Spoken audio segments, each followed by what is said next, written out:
So apparently, dude, this game, Slay the Spire 2, oh my God. It's like super popular. I didn't even know this. Okay. How does this keep happening? Here we are yet again with another indie game releasing in the same week on the same day as a highly anticipated AAA release, though the type of anticipation widely depends from person to person, and it comes out and it just absolutely crushes them. Yes. Slay the Spire 2 has had 7 times the amount of players as Marathon. 7 times. That's sad. Now, I'm not going to sit here and try to tell you guys that I think that Marathon is some failure. I think that the game did within expectations of most games. It was all right. Yeah, it was all right. It's not. It was not. It was not Concord 3. Now it might end up at Concord 3, but it's not there yet. Problem is that Marathon isn't most games. It's one of Sony's biggest bets. It's coming from a studio that's behind some of the most prolific first-person shooters in the entire industry. It's got a ton of money and a ton of marketing behind it. Oh, a lot of marketing. And the real question is going to come down to whether or not this is enough for Sony. Whether or not this is the number that Sony was looking for. Yeah. These two games have had a lot of people talking. A lot of people are using it as an opportunity to slam Marathon, showing that this is the way, this game has totally failed. Yeah. On the other end of that, you have people that are deflecting, trying to say that the two games are not comparable because, well, they're just not the same. And I've also seen a lot of people try to write off Slay the Spire 2's success as just another roguelike. What I think... Then they should have made just another roguelike. That's all you have to do. So you just make a roguelike video game and it gets 500,000 players? Wow, that's crazy. I guess every single roguelike gets 500,000 players. Jesus. Who thinks of this? All this discussion does is ignore some really incredibly important questions. Who is playing these two games? Yeah. Why are they choosing one over the other? And what are they chasing? That's what we're going to find out today. Yeah, about right. The last couple of weeks, honestly, the last couple of months have been kind of insane for games. There's been plenty of... I can't believe they nerfed my build in this game. That's how good I was. Drama that we'll be getting into. But, man, gamers have been genuinely eating so good recently. We need to take the time to appreciate that. February had Neo 3, which ate up a lot of my personal time. Eugenics as well. I can see why, bro. If you can't even dodge that attack, that mob's been in fucking Team Ninja games for 7 years. It's been in Team Ninja games for 7 years. You get hit by the same overhead slam.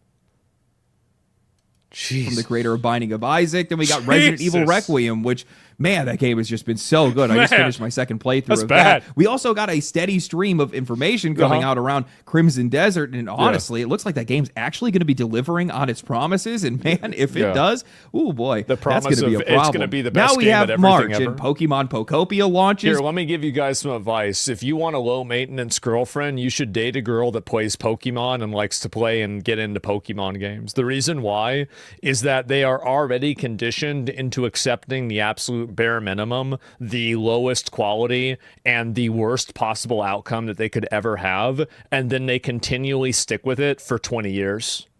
So if you want a girlfriend, it's low maintenance, it's not going to cause you any problems, go to the Pokemon section and find one of those. Which is genuinely a good Pokemon game. PlayStation launches Marathon, which seems to have found an audience that genuinely enjoys it. But the player numbers definitely leave a lot of questions on the table. Questions that get a lot louder when on the exact same day, it is entirely eclipsed by Slay the Spire 2. Yeah. The comparison of these two games flooded social media almost immediately. Marathon peaked at about 88,000 concurrent players. It lost momentum over the weekend, something that we normally don't see, and it never broke over 80K again. Slay the Spire 2, however, launched to over 175,000 players, and it kept climbing day after day, eventually hitting a peak of 570,000 concurrent players. It is now the 20th most played game in Steam history. It's insane. These are absolutely absurd numbers. Now, I've seen a lot of people trying to estimate how many copies Marathon has sold. That's the game that most people are the most curious about right now. And, well, most of the math that I've seen has been pretty flawed, with people overcomplicating it more than they need to. The simplest way for you guys to be able to gauge how a game is done is just look for a game with similar launch performance and see what that studio reported. Marathon peaked at around 88,000 concurrent players, and the closest comparable across all platforms is actually Dragon Age the Veilguard, which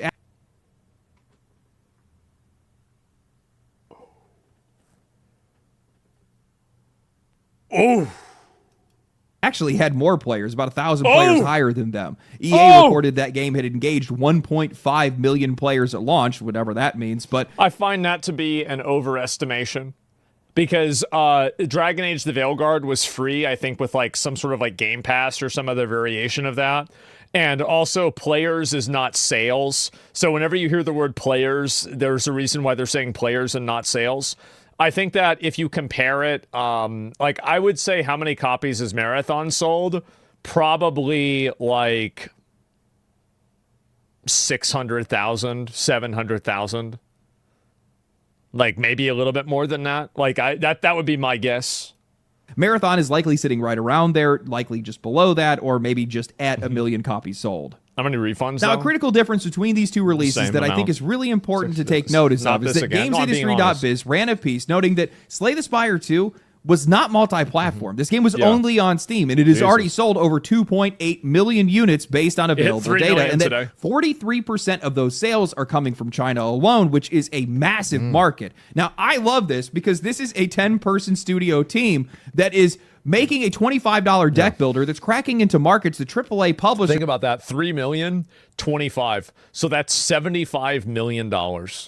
Obviously, you know, you cut all that up. Like, each of those guys is walking away with 7 figures, 100%. That is crazy. Are spending hundreds of millions of dollars, and they can't even reach. I think this is a bit poetic that the games industry has been spending years chasing larger and larger audiences, and in that pursuit, they've managed to shrink the audience that they do have, while also somehow ignoring one of the biggest ones in the entire world. I think that another big issue, and the reason why this happens, is that a lot of video games aren't video games anymore. They're like interactive stories or some other form of, you know, vignette simulator where you go from, you know, some encounter to another encounter, like a walking simulator. Like, there are very few actual video games being made nowadays. And, like, it's very weird for me to say this, but, like, whenever I played Resident Evil, for example, like, I mean, cutscenes are great. We love cutscenes. But, like, the problem is that some games are just all dialogue, and there's, like, no real gameplay loop. Like, there's nothing you really do in the game. And I think that's just, it's Last of Us ruined everything. It did. It ruined everything. Every video game before that was good. Every video game after that very clearly was bad. Expedition 33 was perfect. Yeah, it was. And like now I feel like there are so many games. Like I was playing like through Wuthering Waves, for example. And like I was doing the story, and like the story was very good. It's a very nice story. But at the same time, like I want to fight the dragon. I want to fight the guy. I want to fight the robot, you know? And like, where is that? And it's like, it's just like, I want to, like, I always feel like in a lot of cases, the story for a lot of games is almost like an inhibitor for gameplay. I don't know if you guys ever had that vibe before, but it's just like a huge inhibitor for gameplay. Even Megacrit, the developers of the game, couldn't help themselves. They jumped onto Twitter posting, "Congratulations to Marathon Team on their launch. Don't let a small indie passion project pass you by just because Slay the Spire 2 is out." Talking shit. Absolutely brutal. Yeah. Guys, Megacrit is a 10-person studio that dropped a single trailer announcing their early access launch. Bungie is an 800-developer studio backed by PlayStation, throwing everything at the wall, and this wasn't even close. I mean, I don't think that they might be able to recover from this too, because like keep in mind, there's another factor for this with Bungie, is that Marathon is probably also cannibalizing players from Destiny 2. And, like, I've seen Destiny 2's player numbers go down drastically. So, like, even the success of Marathon is not completely, you know, like, exclusive to Marathon. PlayStation is known for spending heavily on their marketing, but this might be one of their most aggressive campaigns that I have ever seen. Honestly, I would not be surprised if they spent over $200 million just on their marketing campaign. They sponsored nearly every content creator under the sun. They ran a full suite of ads. They built out an ARG experience so that players could hunt down lore and real clues and stuff like that in real life. They have an entire song that was written and recorded by Poppy, and they ran an advertisement presenting the game's prosthetics and shells as real technology to prank unsuspecting guests. Now, honestly, I'm not even going to throw shade at any of this other than the money that they spent, but a lot of this stuff was genuinely cool. I think it gets the community involved almost immediately, and it all fits the theme of the game really well. But you guys just got lapped 7 times by a studio that's now walking back their own track. I'm gonna be honest, like, all these marketing ploys are fucking retarded, and the people that do them are just basically, it's like, these are the, you know, like the girls that post like their videos of like them going to work, and like all they do is like get boba tea and have meetings. Like, this is like where it's like basically adult daycare. These are adult daycare projects. Nobody gives a fuck about this shit. Nobody cares. This is stupid. This is stupid. Anybody who's focusing on this is wasting your money. You need to make a good video game. That's what your focus needs to be. You need to be making a good video game. Make a good video game. Make a good video game. That's it. That's the only thing that matters. And like this over focus on marketing and these marketing events, like some companies, like I actually think that marketing is probably the lowest competency like field that I've noticed inside a business. Like, I'm not a big finance guy, so like I could be missing probably a lot there. But like outside of that, I feel like it's marketing. Like, there are so many people that are just so stupid that work in marketing that, I mean, I don't know why. Like, I mean, you should put them in jail. I mean, really, I mean, you basically stole $50 million, right, for this marketing budget, and you turned $50 million into $3 million. Like, yeah, you should just go to jail. Trash talk because they look like the bully for outperforming you. All this does is prove that money can buy attention, but not interest. PlayStation spent a lot of money here, and the market just didn't care. No, because nobody cared about that. It was a stupid decision made by a person that should be fired. Anybody who thinks like that or has that type of a mentality, if you're running a company, just fire them. It's worthless trash. When you look at the reception of both of these games, I think the outcome makes a lot of sense. Slay the Spire 2 is a sequel to one of the most beloved and widely played indie games in the entire scene. It's $25, and even less if you actually buy the first one. They give you a discount on it. The studio has a great reputation, and every day more and more people are choosing to actively support indie developers. It's a known quantity in every sense. Should I try this? What do you Marathon, think? on the other hand, is a pile of uncertainty. It's a $40 live service game dropping into a free-to-play market, which honestly, I don't really think would be much of a deal breaker if it wasn't for the fact that Bungie has spent years thoroughly torching their own reputation. Egregious monetization, removing paid content that players had already paid for, repeated controversies over stolen artwork, and essentially sacrificing Destiny 2 on the altar of this new game, turning their own audience against them in the process. It's literally... And that will hurt the longevity and the trust with Marathon. Because what I think is probably going to happen is that Bungie will recalibrate and then make content for Destiny 2, and then the Marathon players will perceive the same thing, and it will create a toxic relationship with the developers and their fans. That's where I think things are going to go. The meme of the shiny new favorite. Yeah. And even with the game out now, I still don't think that Marathon is a known quantity. I mean, PlayStation themselves don't actually seem to be completely sure of what the game is. They've been asking reviewers to hold off their coverage until late March when Bungie plans to release the Cryo Archive, a raid-like scenario reminiscent Wait, they don't want people to review the game when it releases? What the fuck?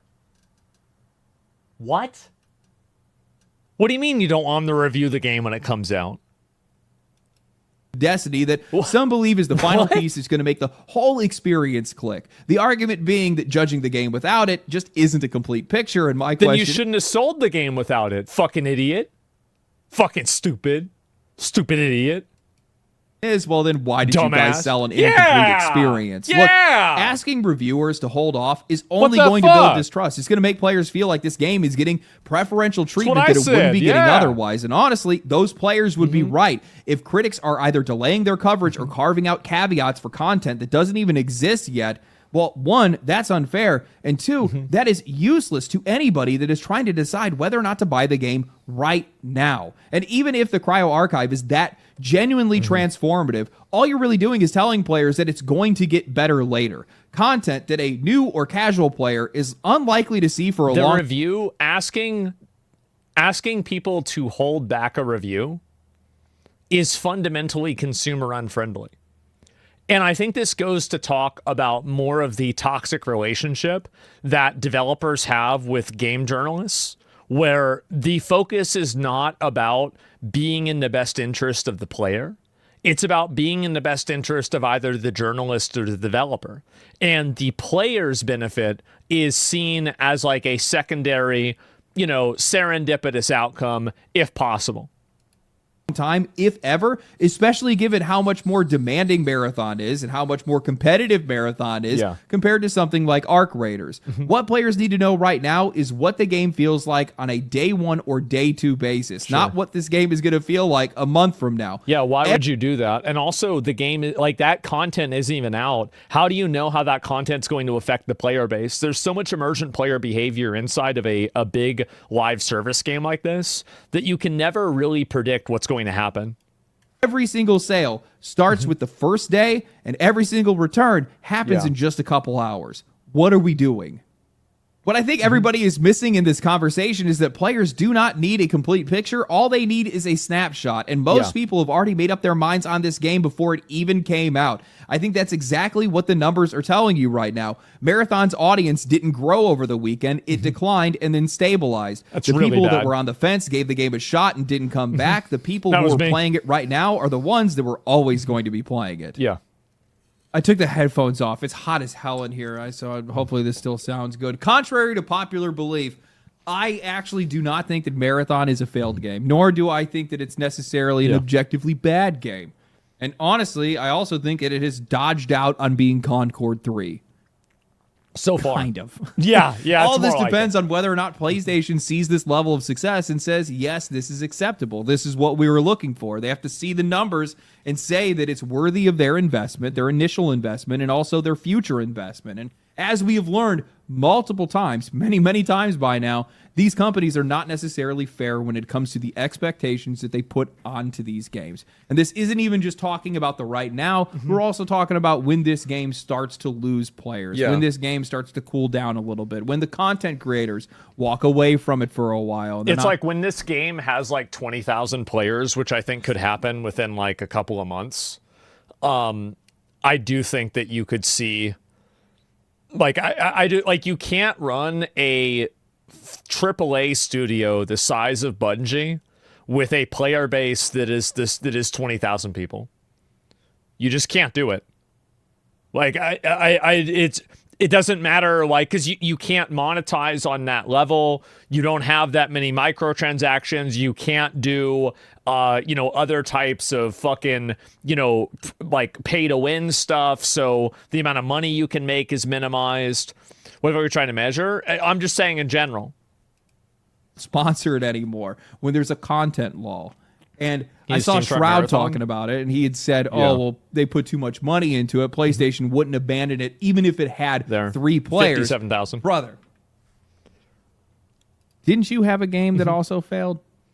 Well, not only, I mean, and also, like, by the way, Shroud is wrong. He's wrong about that. There are 2 examples I can give to show that he's wrong. The first example that I would give would be the fact that they shut down Bluepoint Studio that made one of the most successful remakes of all time, which was the Demon's Souls remake that was one of the release cases for the PS5. And the second instance that I would also give for him being wrong would be, I forgot.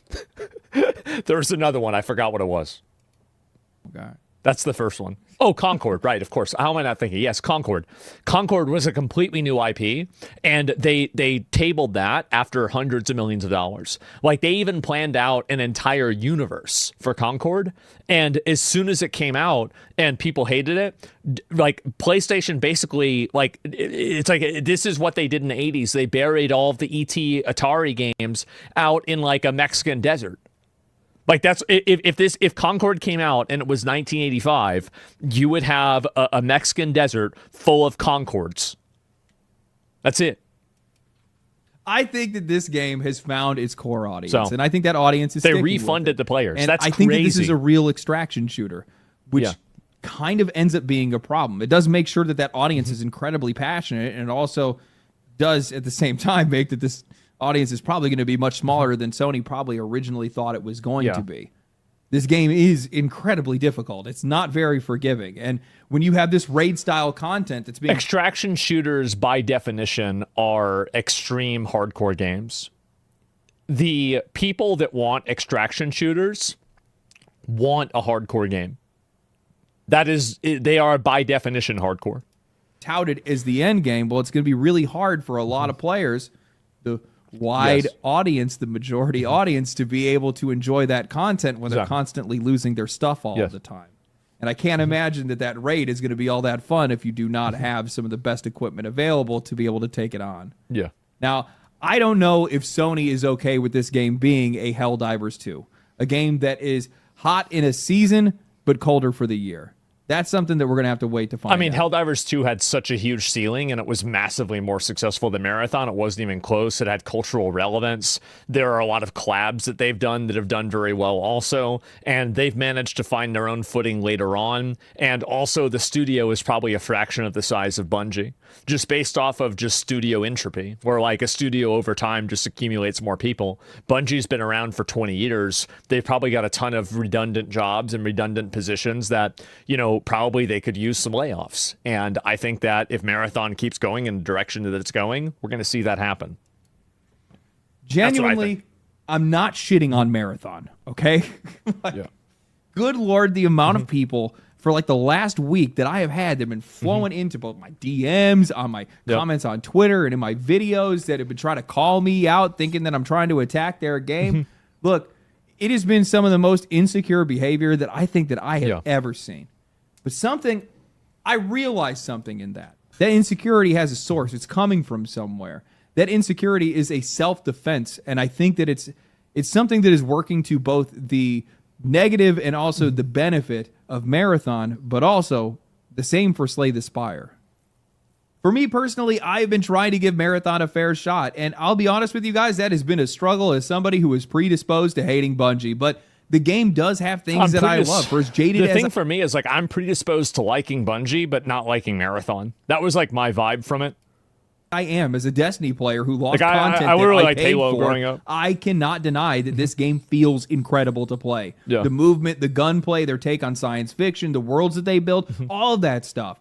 That's all still here. That's all still Bungie that's showing up in Marathon. But Marathon, man, this game is so over-designed. It's like one of those pretentious fashion shows where it's all fashion and no function. The game looks incredible. It drips with a distinct like a Kanye West fashion show. Yeah, exactly. Style that you genuinely cannot find anywhere else. And then you open a menu and your brain just starts to melt. Information, items, purchases all scattered in different ways that make the game just so needlessly confusing. I get that buying specific items from specific factions is lore accurate, but I should be able to sort this stuff by what I actually need. Meds, ammo, whatever else, without feeling like I need to go on a damn treasure hunt. There's no crafting in this game, so outside of that's a blue item, that's a green item, there's no real framework for any decision-making that you're making out in the field. Players and NPCs are blurring together in the moment. Sound feels like it's tight in some areas and then loose in others, which is just creating this low-grade, constant confusion that just never really lifts for me. And the neon colors everywhere. Again, I understand it's on theme, but your eyes are drawn to nothing. Basically, your eyes are looking at just big random red objects and pink objects and yellow objects. It's just all... It's like basically if you took Killzone and Fall Guys and you put them together. That's the art theme of Marathon. Visual noise. Now, the problem that I'm having is that I don't know how much of that is the game and how much of that is me. Yeah, a little bit. I have never had this happen before, but I cannot tell if these things genuinely bother me or if it's just that I have nothing left to give. I don't trust Bungie. I'm exhausted with live service. The rate that these games launch and die every single year has me just completely tuned out of the whole thing. Then I sat down with Slay the Spire 2, and yes, I know that these games are entirely different, but the feeling is not different. Playing a game shouldn't feel this different. I was immediately in a flow state. Every single mechanic was so curious and inviting. The tooltips it's also that it's a video game. Like, you spend time, like, you're not dealing with, like, 1,000 menus, it seems. Like, this is another big issue that games have, is that there's so much... There are so many like things in a video game sometimes that it's just overwhelming, and it's like it's a distraction that takes you away from the actual gameplay. This is a video game. explaining themselves right there on the card. The menus were so simple to be able to navigate. I'm getting that game, little hit of reward every time I take down an elite or something else clicks. I just couldn't stop. And when I finally put the game down, I didn't feel exhausted. I didn't feel like I was committed to anything because I knew that game would be there whenever I came back to it. There is this simple bliss in that simple sense of security. This is something that I think returns to what a lot of classic games used to feel like, where the experience was all about discovering things on your own and taking your time, where the tools were simple, but everything just felt limitless. And then I started wondering, maybe there's a lot of other people that are chasing that exact same feeling. Something that the games industry just hasn't come to terms with yet is that while they love gambling, I think that a lot of people also just they want to be able to play a fucking video game. And I think the big issue of what happens is that you have a game like Marathon and there are just so many extra bells and whistles and complications with the game that they're getting in the way of you just being able to just play the game. Like, I feel like that's always what I want to do in games. I just want to play the game. I just want to go and play the game. And there's like, oh, wait a minute. There's something else. There's something else. There's something else. There's something else. Oh, jeez. Live service games, because the upside is insane. One successful game is going to effectively just make them immune to all the failures that they had before, wiping the slate clean. What they don't account for is that while those failures may not hurt them, they absolutely hurt the players. Live service games ask a lot from us. Marathon is not just some $40 purchase. It is a game that is going to continue to ask for more and more money. And it's also time. Time is a huge thing. Like, I have a rule with myself. I only do dailies in one game. That's it. I only do dailies in one video game. Now, it might be a different game every day, but I will never do dailies on 2 games. Faith in the studio, more faith in a roadmap, more faith in a future that is genuinely unclear. And that ask lands a lot differently when players have watched so many of these games just too much effort. Yeah. Every time a live service game shuts down, real people get hurt by it. And I'm not just talking about the developers in this instance, because while we can sit around and we can meme all day, and while a lot of these games we can say are not made for you and I, or honestly the vast majority of people, there are a few people who genuinely do enjoy these games, and the number of those players is just accruing over time. I guarantee that there are people who bought skins in Multiverses, in The Cycle Frontier, in Concord, in Suicide Squad Kills the Justice League, in Highguard. Skins have been vanished into the void. Actually, I know that's a fact because I just recently jumped into a match of Highguard just to grab some footage before the game's eventual shutdown, and there were people that were wearing paid skins. People who cared, people who were invested, and that all just gets taken away because these games are not hitting a benchmark that has nothing to do with them. Well, it's also that, what that's done over time is the fact is, like, in my opinion, this is just my opinion, I just think Arc Raiders is a much better game. I do. Like, I think it's just a better game. Like, there's more to it. It's more interesting. The style is better. Like, I just rather play it. Like, I look at Marathon versus Arc Raiders, and it's like, you just ask me which game do you feel is, like, more appealing, and it's Arc Raiders every single time. The audience into you have people who will go nowhere near a game like Marathon because they don't know what it is, they don't know what it will become, and they don't want to find out the hard way. And then you have people who are genuinely I don't agree with that mentality, by the way. I think that whenever a game comes out, there's nothing wrong with playing it and just seeing what it's like for fun. I think that we should normalize just trying something out rather than making playing a video game a commitment. I think that really it's like, you try out a game like this. If it's not very good, you just quit. Who cares?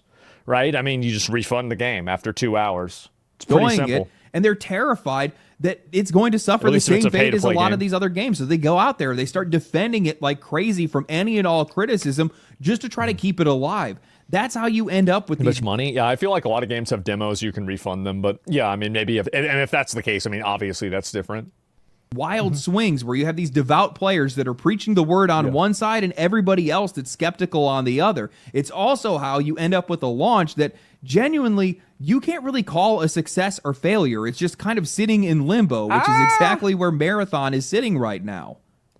I would say, yeah, actually, you know what? He's probably right about that. Yeah, it's probably in the Now, middle. on the other hand, you have Slay the Spire 2, which isn't asking you for anything beyond the $25 that you had already spent on it like any other single-player game. These developers have already come out publicly stating that they are microtransaction haters, a stark contrast to basically everybody else in the industry. They have a positive reputation. They have no barrier to entry. I'm pretty sure you can run this game on a potato. So, of course, this game got 7 times the players. I posted on Twitter celebrating the launch of the game, and I saw somebody had responded, to be fair, this is the most casual of casual games. Literally anybody could play it. What is that supposed to mean? Like, a video game has to be good? Like, really? Like, what are you talking about? Like, that was supposed to be some criticism or some... Yeah, like, what about Balatro, Vampire Survivors, Fortnite, Minecraft? All of these games could be played on a fucking... on, like, a Nokia phone. Yeah, duh. And I said, to be fair, that smells like success. Exactly. What they're describing as the negative, low barrier to entry, accessible to everybody, no steep learning curve that's going to keep people out. That's exactly why more than 2.8 million people bought it almost immediately. The games industry keeps trying to lock players down, stretching out these games and their play time and their attention and all these different things beyond what any player can realistically give any of these guys. And it's just not working. Slay the Spire 2. Yeah, and that's another thing, too, is that there's a lot of games that they want to extend playtime by adding in, like, just random goals that you have to just basically get you to play the game more. And I feel like really nobody wants to do that in a lot of cases.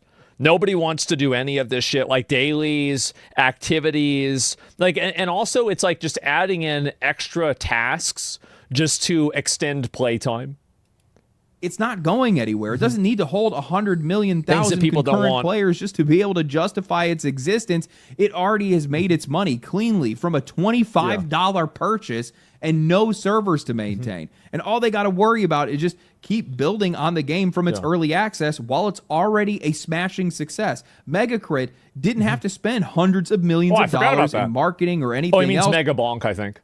Which means that they just basically get all of the money in return that they spent. And it's an enormous payoff for these guys. They get to keep making games, and the game itself just sits there, permanent, waiting for whoever wants it. Next week, next year, 5 years from now, you cannot say that about a lot of these live service games.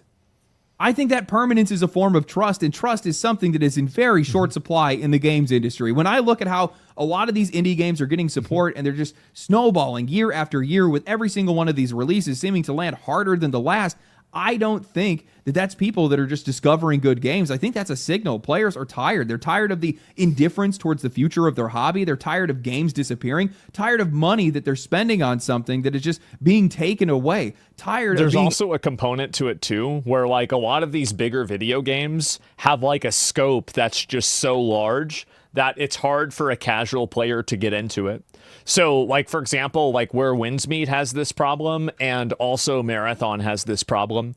And it's like there are so many complex systems that are hard to understand that you immediately have to interface with that you don't discover in like organically, that it just is overwhelming for a casual player. And you compare that to like something like Mugenics, for example, which is another really popular, successful indie game recently.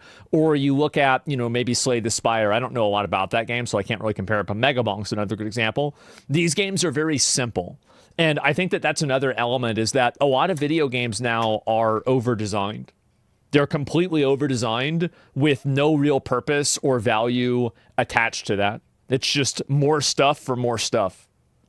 As to put faith in studios that just haven't earned it. And every single time they open their wallet up for a Megacrit over a Bungie, they're saying so. Yeah. I had to motivate myself to play Marathon. I could not peel myself away from Slay the Spire 2. I have not felt compelled to play Marathon at all since I played it on stream. I've not even considered it. Damn, is that game addicting. Once you start unlocking stuff, once you start figuring out new builds for some of the characters, I played the first game. I think I beat it in like 50 hours or something like that. I got 10 hours into this one. I'm probably just going to burn straight through it. I have a problem with roguelikes. I'm going to be honest with you guys. Once I'm in, I don't come out. It's mostly because of the fact that, like, I don't know if you guys run into this, but when you play roguelikes, like, they all play so differently. There's that initial adjustment phase that you kind of got to get over, and once you get past that, you're kind of locked into it. You know, I saw this guy post on Twitter. This had me dying. And he had said that I am a indies good, AAA bad grifter. These people have... Is it grifting if every chart agrees with you? Is it grifting if it's being represented in every form of data representation that you have? Like, yeah, I don't know about that. Lost the meaning of that term. It is Mega forever Fritz, the gone. developer of Slay the Spire. Oh, I'm an idiot. When I did thought he was talking about supporting Megaball. indies over billion-dollar AAA companies turn into a Damn. grift? That's what I would like to know. But I'll tell you guys what I told him, and I'll say it proudly again. I am a natural-born hater, baby. I am too. I am somebody that is jaded by an industry that left me behind, and I have no problem with championing an industry that I see that's trying to bring it back. Super bad. Am I picking sides? You fucking better bet I am. Yeah. You know, I don't want Marathon to fail. I see that people really... says, why are we advocating for games to be lazy and stupid? Oh, it's over-designed for casuals. No, it's over-designed for people who want brain-dead games. I don't get why you'd act like it's a good thing for it to be lazy and entitled. Lazy and entitled? Bro, like it's a video game. What are you even thinking? Lazy and entitled. It's a video game. What? Like it just on a like the basic premise of what you're saying is just so foundationally disconnected from the way that people see video games. I don't even know what to tell you. Like really, like it's people play these for leisure. They're not playing these to, leave their mark on the world. This isn't the most important thing in their life. It's their entertainment for the evening. Holy shit, man. Relax. Calm down. It's way different from the way modern gamers see games. Sure, people used to have fun losing and not auto-winning. People lose in, what do you mean? Like, you lose 50 times in like Vampire Survivors. You lose constantly in Megabonk. You lose constantly. I don't know about Slay the Spire. You lose constantly in Mugenics. Like, roguelikes are built around losing. Like, if you... What? Like, the entire gameplay loop for roguelites are losing. I like the game. And while I definitely have a jaded history, I can still see that there's some of that Bungie magic like that's Elden Ring being squeezed out of the it Black in Myth some Wukong. way. And I would kind of like to see them try to iterate on that. The question just becomes whether or not that's what Sony wants, whether this game's success is what Sony sees as a success. Now, the one thing that I will say is it does seem like Sony did just greenlight another project with the company, so we'll maybe see. that means all clear. I don't know. I'm still going to try to give the game another fair shot. I need to try to play it with people and stuff like that too. But so far, I've just been bouncing straight off the game every single time I try it. Now, the other thing I'm going to say is, in times of uncertainty, people look for certainty. People look for something that they can find security in. And right now, in the games industry, honestly, in all walks of life, I think a lot of people are just feeling really uncertain right now. So when you look at a game I wonder why. that you can just buy one time, a game that you can afford, most importantly, that has a fixed future, it makes a lot more sense to be able to invest in something like that than something that you just can't see the future for. Doesn't make a lot of sense for these players to want to invest in live service right now. Yeah, I can't see, like, for example, like, I can't see where Marathon is that's, like, unique or different in, like, 2 years from now. Like, I think that's an interesting way to look at it. Like, that's the way I look at a lot of MMOs. Like, is that I see this game, and I see the player base. It's like, okay, well, where is this game going to be in 2 years? Well, it's going to be on a Kira TV video about it going end of service. It's going to be my lazy peon react. Why did X or Y game die? I think people have kind of had enough. Hope you guys enjoyed the video. If you did enjoy the video, like the video, subscribe to the channel, follow me on Twitch, follow me on Twitter, follow me on YouTube, subscribe to the channel if you haven't for whatever reason. That doesn't even make any actual sense. Make sure you guys comment down below and like the video. Like it twice. Is that possible? No, if you like it again, you'll unlike it. Don't do that. Don't just like it once. Twice. Yeah. I'll catch you guys in the next one. Stay cool, stay righteous, stay safe. Family. I do agree, and I think the reason why it happens is that video games that have small teams are designed with a core gameplay loop in mind, and video games that have large teams, the focus is disconnected between a lot of people. You have design by committee. You have decisions like that made. Make sure to give the video a like. I mean, Legendary Drops, I've watched his videos ever since he started basically making videos, right? And I love it. I think it's great.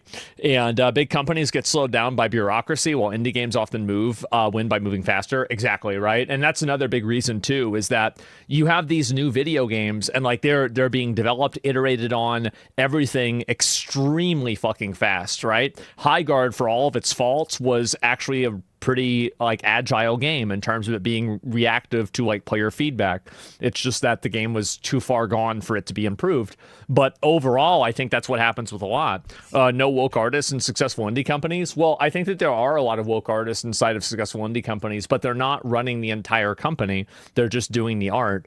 And also, like, the problem, I think, is it's not even about woke stories. Like, I think that woke stories could be okay, but the problem is that when you have design by committee and a story is being written by 17 people, you lose the human element because it's not being written by a human, it's being written by a group.